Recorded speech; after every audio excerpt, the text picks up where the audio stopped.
51번 문제는 양적 연구 패러다임의 사례 문제인데요. 옳지 않은 것은 이다.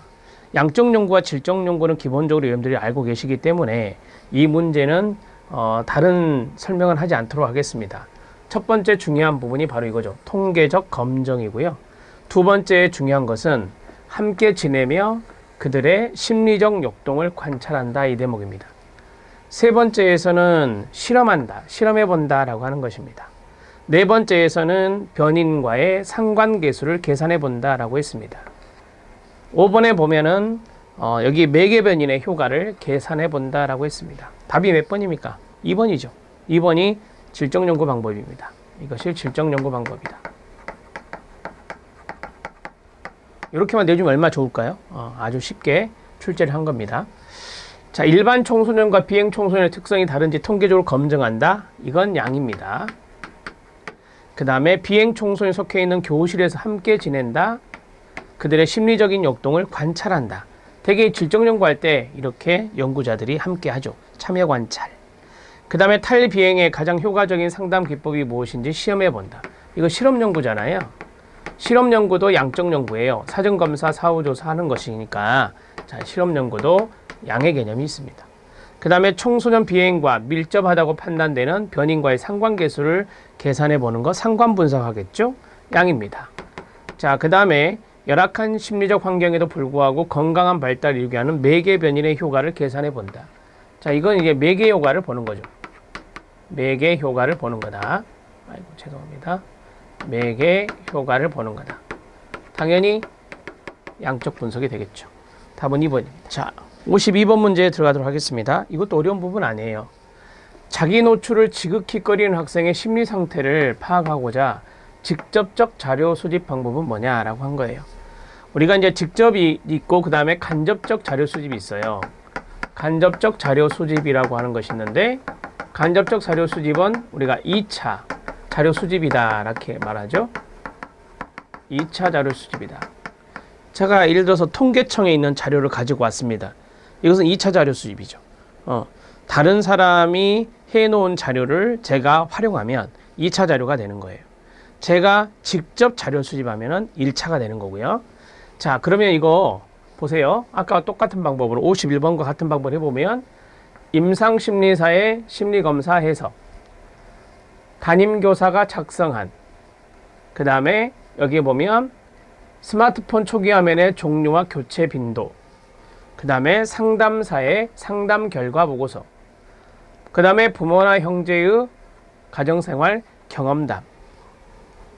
답이 몇 번입니까? 네, 직접적 자료 수집은 3번이죠. 3번이 바로 직접적 자료 수집이 됩니다. 첫 번째는 임상심리사가 해놓은 자료를 참조했습니다. 두 번째는 담임교사가 작성한 학교생활 기록부를 참조했습니다. 네 번째는 상담사의 상담 결과 보고서를 참조했습니다. 다섯 번째는 내담자에 대한 자료를 수집하기 위해서 부모나 형제의 경험담을 참조했습니다. 다 다른 사람으로부터 참조한 거예요. 그래서 다 간접적 자료 수집이고요. 1번, 2번, 4번, 5번이 간접적 자료 수집입니다. 여기 3번이 바로 직접적 자료 수집이 되죠.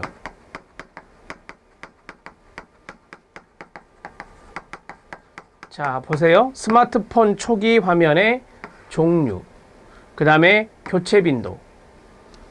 자, 이것을 직접 그 학생에게 예를 들어 스마트폰 중독이라든지 이런 연구하기 위해서 스마트폰을 사용한 학생들에게 직접 이거는 조사한 거죠.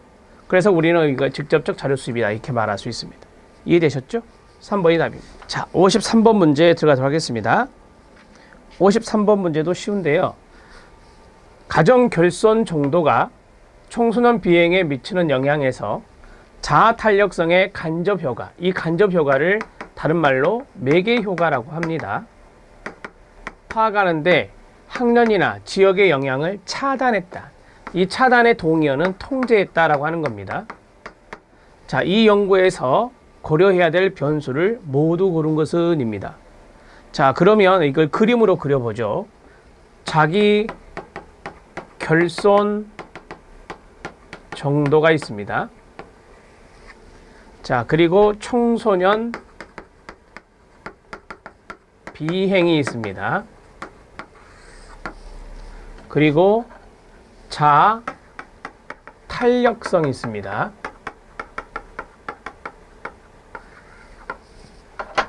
그리고 학년, 지역이라고 그랬죠? 학년, 지역이 있습니다. 자, 여기서 나온 문구는 다 썼고요. 자, 이걸 그림으로 그리면 이렇게 되죠. 이렇게 독립변수, 종속변수니까 이렇게 이게 간접효과, 매개효과 아닙니까? 오케이. 이 녀석은 통제변수라고 쓰면 돼요. 그냥 차단했으니까 통제라는 거죠. 통제변수. 자, 그러면 이게 뭐예요? 독립변수. 독립변수 있는가 봐요. 독립변수에 동의어가 있네요. 예측 변수가 동의어예요. 그 다음에 이게 뭐죠? 매개변수. 이게 뭐죠? 종속변수. 종속변수 있나요? 아, 동의어에 있네요. 중거변수가 종속변수, 통제변수. 그러면 기억, 니은, 디귿, 리을 모두 있네요. 답은 5번입니다. 이렇게 정리할 수 있습니다. 조금 더 가르쳐 드리면 뒤에 계산 문제 나오니까, 자, 이걸 A라 하고 여기를 B라 하고 여기를 C라 하거든요. 예를 들어서, 자, 그러면 이 C 있죠? 이거는 다이렉트로 가잖아요. 그래서 이거는 직접 효과라고 합니다.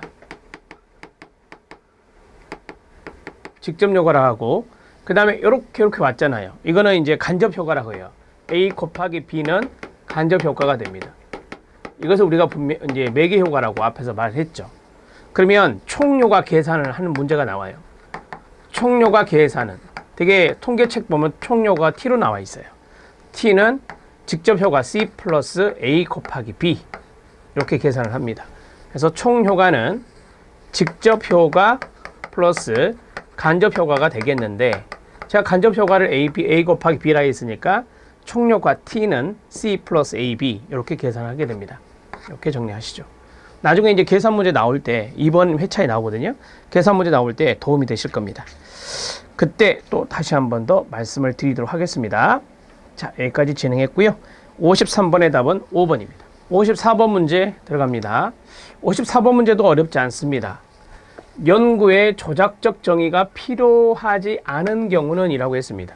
그러면 연구에 조작적 정의가 필요한 경우는 과학적 검증할 때, 과학적인 검증을 할 때 또는 검정을 할 때 우리가 조작적 정의를 해야 되죠.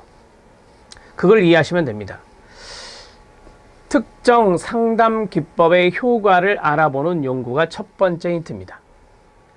두 번째는 우선 패스하겠습니다.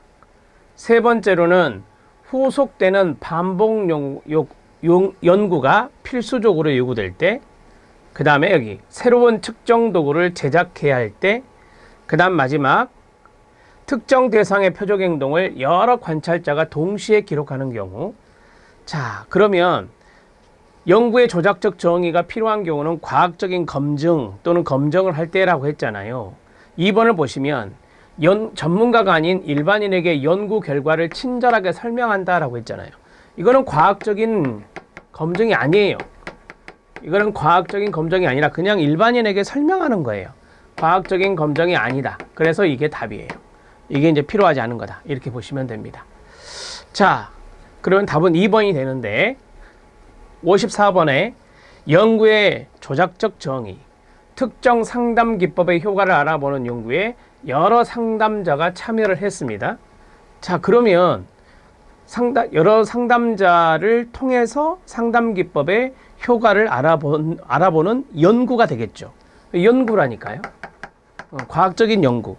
그 다음에 후속되는 반복 연구가 필수적으로 요구가 된대요. 그럼 이것도 연구잖아요. 과학적인 연구해야 되는 거고. 기존 도구로는 충분하지 않아서 새로운 측정 도구를 제작해야 되는 거예요. 이것도 과학적으로 연구하는 거죠. 측정 도구 개발해야 되잖아요. 그 다음에 특정 대상의 표적 행동을 여러 관찰자가 동시에 기록을 해요. 그래서 우리가 이제 관찰자가 동시에 기록해서 우리가 질적 연구의 엄격성 이런 거 높인다 하잖아요. 그죠? 예, 그리고 또 마찬가지 표적 행동을 우리가 조작적 정의를 해서 표적 행동에 대한 부분들을 조작적 정의해서 여러 관찰자가 동시에 기록하는 것도, 이것도 연구예요. 관찰자를 통한 연구들이 되겠죠. 이해되시죠? 네. 그래서 뭐 예를 들어서 이런 것들을 우리가 관찰자 일치 효과라고 하잖아요. 그리고 카파 계수 이런 걸 내거든요. 이 회차에 카파 계수 문제가 나옵니다. 네, 그런 것도 마찬가지 과학적인 연구예요. 자, 그래서 답은 2번이 됩니다. 자, 정리가 됐고요. 전문가가 아닌 일반인에게 연구 결과를 친절하게 설명해 주기 위해서 조작적 정의를 하진 않죠. 이렇게 정리를 하시면 됩니다. 어렵지 않습니다. 자, 54번 문제. 아래 해설 보니까 조작적 정의의 개념이 나왔어요. 우리는 앞에서 좀 봤는데 한 번 더. 자, 조작적 정의란 연구하고자 하는 개념이 추상적이어서 직접 조사하기 어려운 경우에 개념적 정의를 토대로 하는 겁니다. 검증 과정에서, 그러니까 제가 그랬죠. 과학적인 검증할 때 우리가 조작적 정의를 한다. 관찰 가능한 실제 현상과 연결시켜서 측정 가능한 형태로 정의한 것으로 조작적 정의를 통해서 우리가 변수를 측정할 수가 있는 것입니다. 자, 55번 문제 들어가도록 하겠습니다. 이것도 어려운 문제는 아닌데요. 우리가 보통 연구 문제 선정하잖아요. 연구 문제 선정의 이유가 있는데 옳지 않은 것은 입니다. 첫 번째, 현재의 쟁점을 해결하거나 설명해 줄 가로 기존 이론이 충분하지 않대요. 기존 이론이 충분하지 않으니까 문제 제기하는 거죠. 어떤 쟁점이 지금 있는데 이것을 설명해 줄 기존 이론이 충분하지 않아요. 그러면 우리가 그것을 문제 제기해서 연구 진행해야죠. 아직 규명되지 못하여 선행 연구에서 추 연구 과제로 재현되는 것. 이것도 문제 제기할 수 있죠. 우리가 보통 서론에서 연구 문제에 대한 연구의 필요성이라 하잖아요. 이게 문제제기인데 일종의 연구의 필요성이나 목적을 할 때 그걸 쓸 때 기존에 많은 아티클이 있잖아요. 우리가 아티클을 읽고 가장 우리가 관심을 보는 부분이 맨 마지막에 기존 아티클의 맨 마지막에 연구의 한계점이라든지 아니면 제한이 있어요. 제언이 있는데 그런 것을 봐서 후속 연구에서는 이런 것들이 좀 이루어지면 좋겠다 이런 이야기를 해요. 연구자들이. 그럼 우리는 그걸 가지고 연구 문제 선정을 하는 거죠. 그게 바로 이제 2번인 거예요. 이걸 이제 많이 이용합니다. 그 다음에 특정 협회 이익을 옹호하는 근거를 마련할 필요가 있다. 이거는 뭐 말도 안 되는 소리잖아요. 이건 틀렸고. 그 다음에 초기 이론의 타당성이 의심되는 정황이 자주 보고되고 있어요. 그럼 우리가 문제 제기해야죠. 타당성이 의심되니 문제 제기해서 연구 선정해야 되죠. 연구 문제로. 그 다음에 연구자가 현장 경험 과정에서 의문을 갖게 되었어요. 그럼 이것도 마찬가지. 문제 제기할 수 있죠. 자, 우리가 문제 제기할 때는 되게 블라블라 일까? 블라블라인가? 이런 식으로 퀘스천 마크를 치죠. 이게 의문문의 형태라 하잖아요. 의문문의 형태. 그래서 우리가 문제 제기는 이런 것들이 있을 때 학술 연구 문제 선정을 하게 되고 문제를 제기하고 연구의 필요성과 목적을 이야기하면서 연구 문제 설정해서 가설 설정해서 연구 진행하는 겁니다. 답은 3번입니다. 자, 55번 문제 정리됐고요. 56번 문제 들어가도록 하겠습니다. 자, 56번 문제는 척도의 선정과 척도 점수의 사용인데요. 옳은 것을 모두 고른 것은입니다. 척도라는 말이 등장해서 리커트 척도, 서스턴 척도 이런 것들이 나오죠. 그 다음에 척도 점수의 사용이라고 해서 지능검사 원점수가 나와 있어요. 자, 그러니까 기업과 니은은 척도의 개념이, 척도의 지문이고 디귿 같은 경우는 척도 점수를 사용하는 측면이다 라고 보시면 됩니다. 여러분 리커트 척도 아시죠? 이것을 우리가 합하여, 이게 가장 중요한 거거든요. 측정 문항 점수를 합하여 태도 점수를 정의했다. 이게 바로 총합 평정 척도라고 하잖아요. Summated Rating Scale, 총합 평정 척도. 총합 평정 척도라고 하죠. 자, 이게 리커트 척도와 동의어예요. 자, 리커트 척도는 합산한다라고 하는 거예요. 합산. 썸이라고 하는. 그래서 우리가 이제 합하여가 중요한 거구나. 리커트 척도 나와서 뭐 예를 들어서 가장 만족한다, 여기는 가장 만족하지 않는다 해서 이 점수들을 뭐 영문항이 있으면 코딩 변경해서 우리가 쭉 합산하잖아요. 맞습니다. 이 서스턴 척도는요, 유사 등간 척도라고 합니다. 유사 등간법 또는 유사 등간 척도에서요, 등간 척도에 해당돼요. 등간 척도에 해당돼요. 그러면 등간 척도는 아신 대로 평균을 낼 수 있죠. 산술 평균 이런 거 가능하거든요. 그래서 서스턴 척도로 측정한 문항 점수의 평균으로 태도 점수를 정의했다. 네, 맞아요. 왜? 이 산술 평균이 가능하니까. 산술 평균이 가능해요. 우리가 기압 평균 하면은 이제 비율 척도고, 그 다음에 산술 평균 하면은 여기 나온 대로 더하기 빼기 정도 되는 거니까 우리가 등간 척도 이걸로 이제 연산이 되거든요. 연산이라고 하죠, 우리가. 자, 맞습니다. 자, 그 다음에 지능검사 원점수를 가지고 소검사 점수 간의 차이를 비교했다. 이거 틀린 건지 아시죠? 우리가 심리검사 이런 것도 이제 좀 공부를 하시니까 지능검사 원점수를 가지고 하는 것이 아니죠. 표준 점수로 하잖아요. 표준 점수. T 점수로 하죠. T 점수. 근데 이 소검사라 했어요. 소검사. 소검사는 평균이 10이고 표준 편차가 3이죠. 웩슬러 지능검사의 경우 소검사의 점수 간 차이는 평균이 10, 표준 편차가 3인 표준 점수로 우리가 환산을 하죠. 그래서 환산 점수로 비교하는 거지 원점수를 가지고 비교하는 건 아니에요. 이것은 심리검사에서 기본적으로 나오는 것이니까 아실 겁니다. 자, 기억과 니은 두 가지가 맞네요. 답은 4번입니다. 이해되셨죠? 자, 이 척도의 내용이 아주 많습니다. 심학습 내용 봐주시죠. 좀 빨리 진행하도록 하겠습니다. 기본적으로 아시는 것들이 많아서. 척도의 종류 명목 척도는 명명 척도라고도 합니다. 숫자 체계가 단지 속성의 존재 이유만을 나타내는 척도입니다. 그래서 대상을 분류하는 거죠. 구분하는 거다. 이렇게 보시면 돼요. 남녀, 남자 1, 여자 2 구분하는 거잖아요. 그 다음에 숫자의 크기는 양적 크기에 내포하지 않습니다. 1, 2 크기, 의미 아무도 없어요. 분류하는 것이 목적이니까. 특정의 개별값들은 포괄적 상호배타적이다. 우리가 이제 설문지 할 때 이 어떤 설문 문항 지문이 있으면 그 지문에 많은 것들이 다 들어가 있어야 된다라고 하는 거예요. 만약에 내가 그 해당 사항이 없으면 나는 거기를 체킹할 수가 없잖아요. 그래서 이게 포괄성.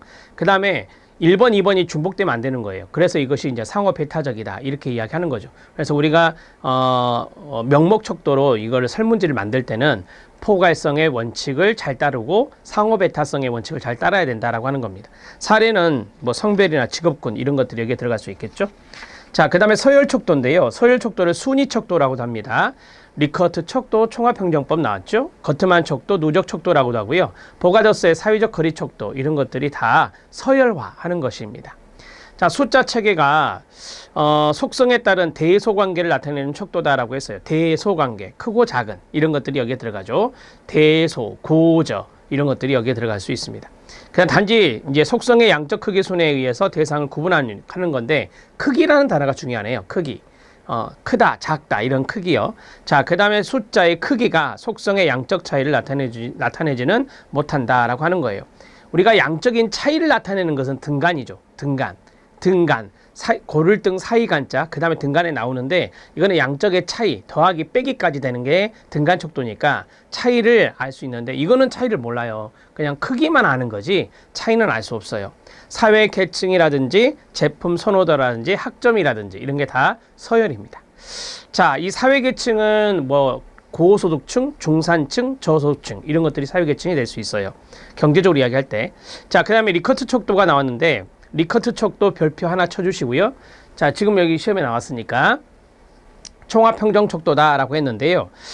거기에 보면 단순 합산이란 말이 나와요. 그래서 단순 합산을 통해서 서열성을 합산하는 거고요. 그 다음에 측정에 동원된 모든 항목들에 대해 동일한 가치를 부여합니다. 그리고 우리가 보통 여러 문항이 있으면 하나의 일관된 척도로 보는 거니까 우리가 이제 동일한 가치를 부여한다라고 보시면 되고요. 그 다음에 리커트 척도는 단순 합계에 의한 합산법이다. 합산법 그 자리 밑줄 쫙 그어주시면 됩니다. 합산법. 합한다라고 하는 거예요. 그 다음에 서베이 조사 등의 자료 수입 방법들에서 아주 보편적으로 쓰고 있는 거다. 여러분들 아마 한 번이라도 이거 다 해보셨을 거예요. 그 다음에 구성은 일정한 태도 문항으로 이루어지는데 모든 문항은 척도에 포함된 태도 변수가 타당한 문항이라면 척도 내의 다른 문항과 높은 관련성을 갖고 각 개별 문항은 전체 문항과 높은 상관관계가 있음을 전제로 한다. 그러니까 우리가 이제 이거를 타당성, 신뢰도 이렇게 이야기할 수 있는데요. 이 리커트 척도가 타당도도 높고 신뢰도도 높은 척도여서 보편적으로 많이 씁니다. 만들기도 쉽고요. 척도는 이제 제작하기가 쉬워야 되거든요.